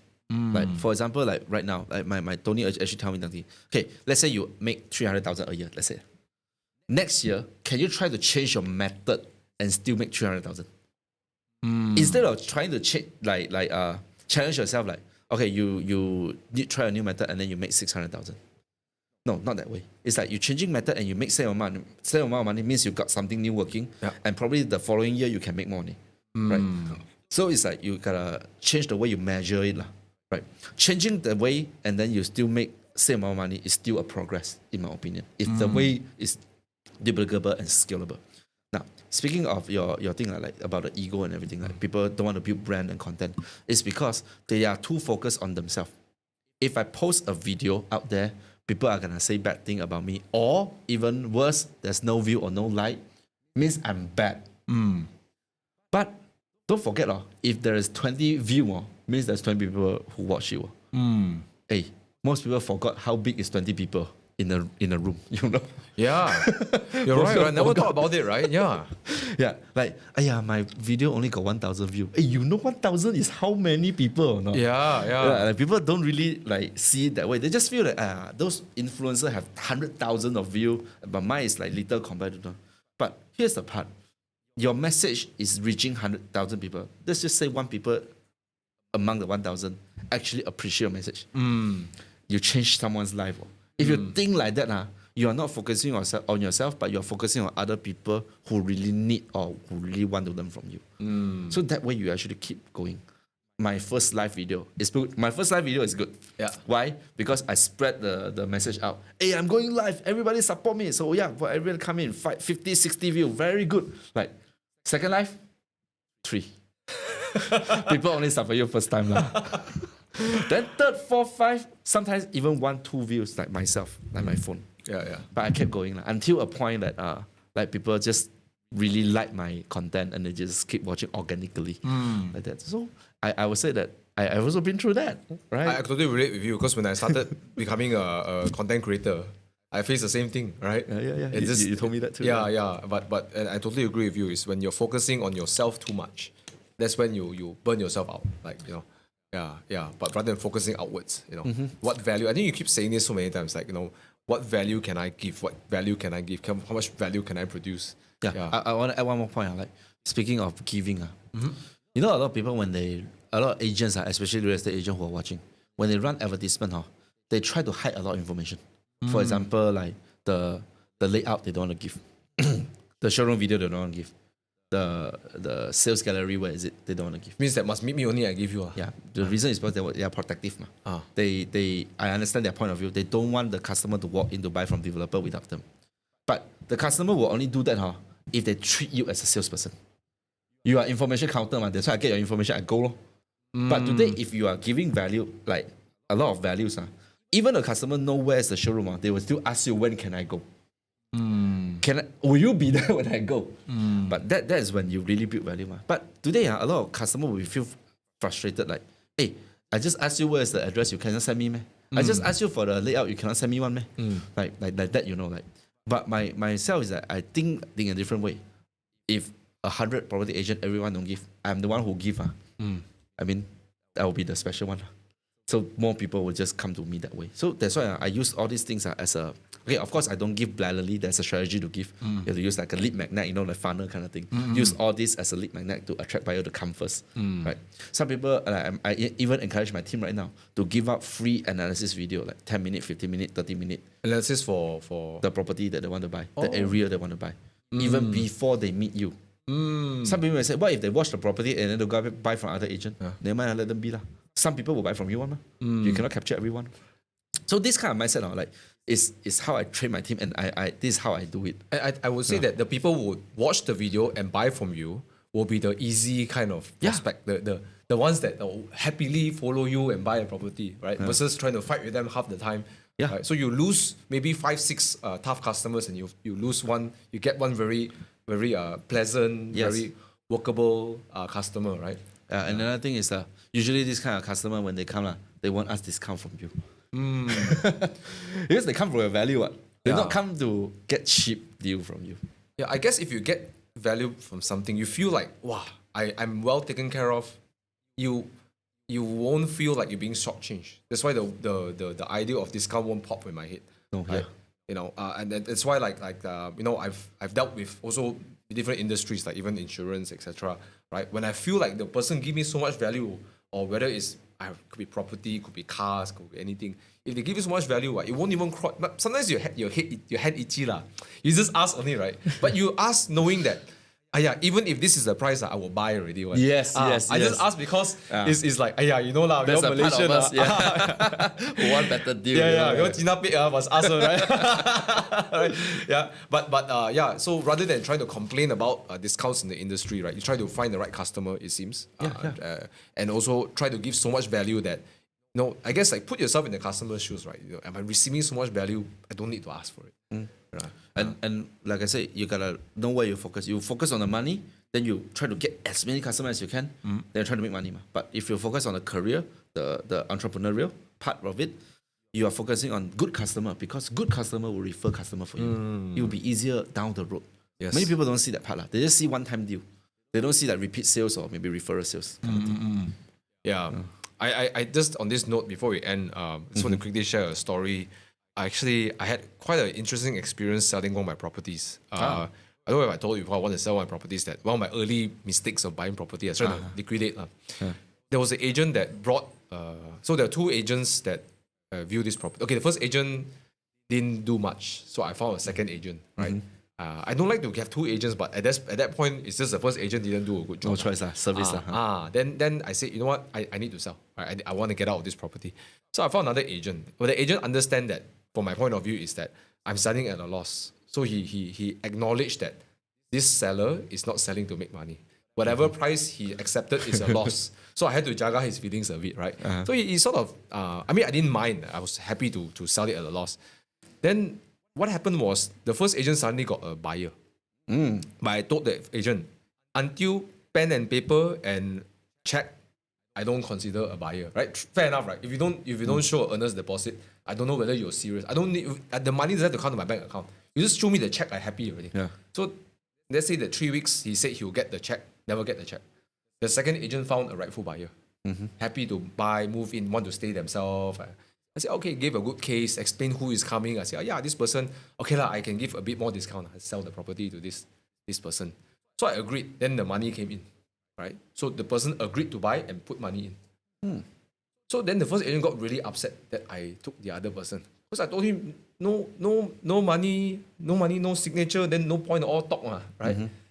And he was kind of upset and trying to tell me, no, you should buy from, because I brought you the deal first, all these kind of things. And I felt really like, for me, it reached to a point, he was calling me 2 or 3 times, once every day. I actually snapped at him. I was like, bro, I gave you a chance, right? I told you my condition. Now you couldn't fulfill it. I become the victim, right? And I told him, actually, before you even come back, and in my mind, right, actually, I'm really ready for this. I was ready to pay him a small compensation because of his hard work, even if he didn't close sale. I was ready to, because I know how it's like to be a salesperson, right? No sale. And then he brought a few people come and see. I was ready to offer him maybe like $500 or 800 ringgit or something, even though he didn't make the sale. But because of that behavior, I didn't want to give him anything. Yeah, of course lah. Right? And then here's the crazy part. Afterwards, he demanded me to give something. And still demanded. If he could have just said, okay, I understand, Thomas, blah, blah, blah. I would have immediately said, bro, give me a bank account, open me an invoice, something. I'm sorry the deal didn't work for you. I was ready to do that. So not only he managed to piss me off, but the second part is that, nothing. Yeah, and then he forgot everything from the start. I'm selling this at a loss, right? If I make money, I'm happy. If I make money, you must think right from the customer point. If you make money, you're happy to give more, right? But I'm really making a loss, and still asking me to compensate. It's like, wow, it's like. But I was ready to put 500 ringgit. I was ready to give. Yeah.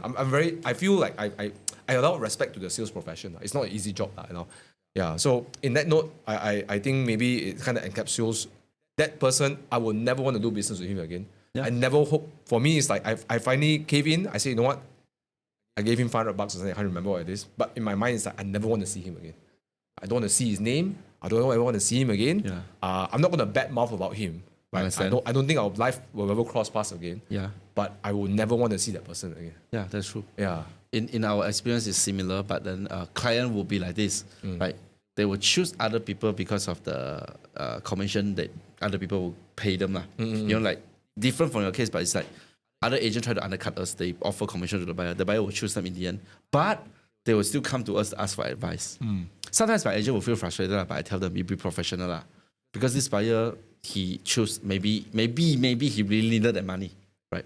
But you will never know. This buyer probably will feel guilty or something.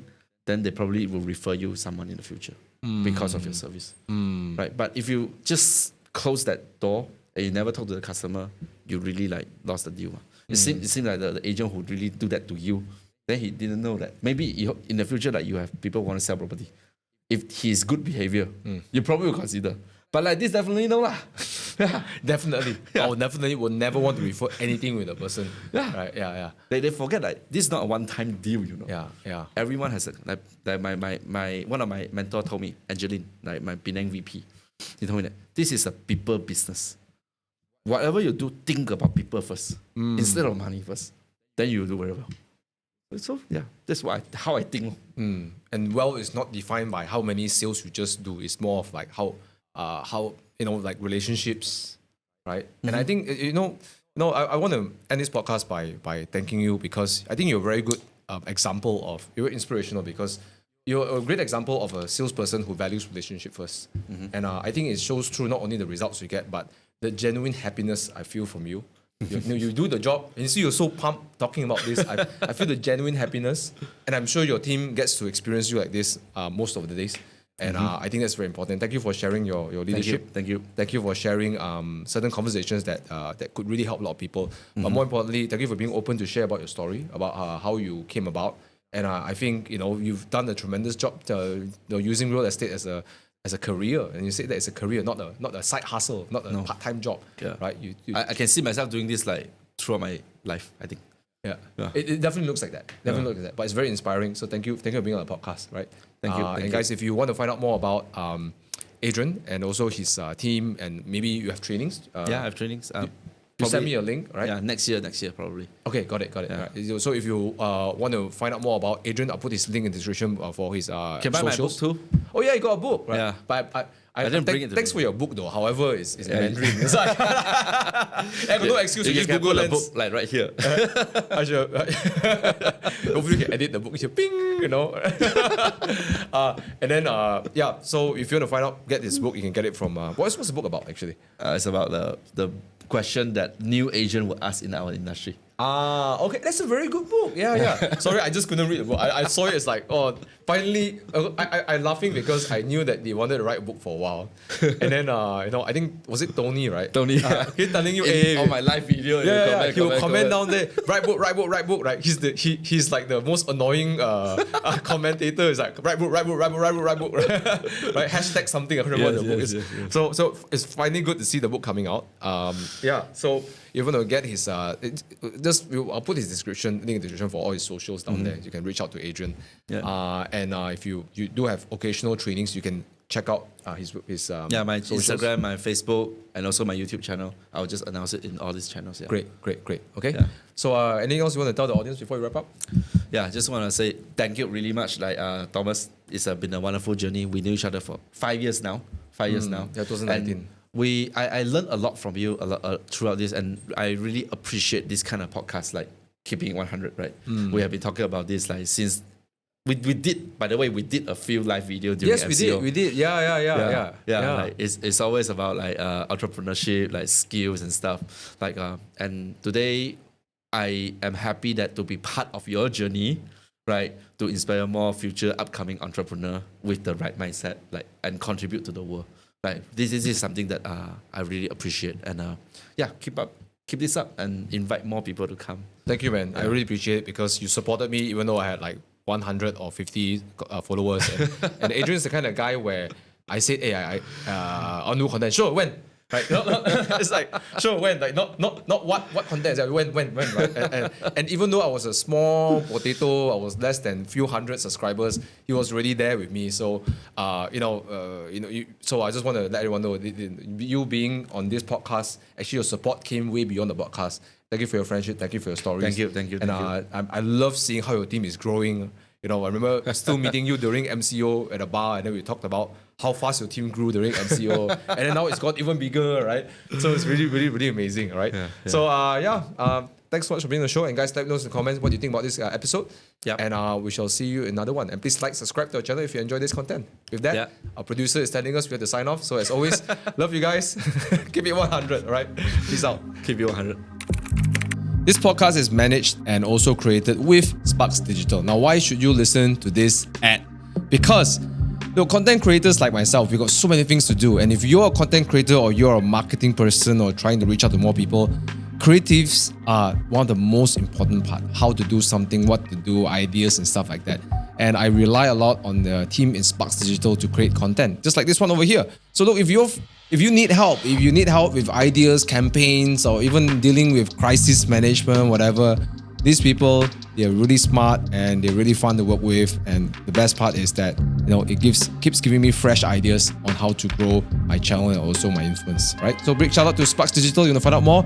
Link in the description below, and let them know that Thomas sent you. Maybe to give you a special discount. I don't know. Right? But Sparks Digital,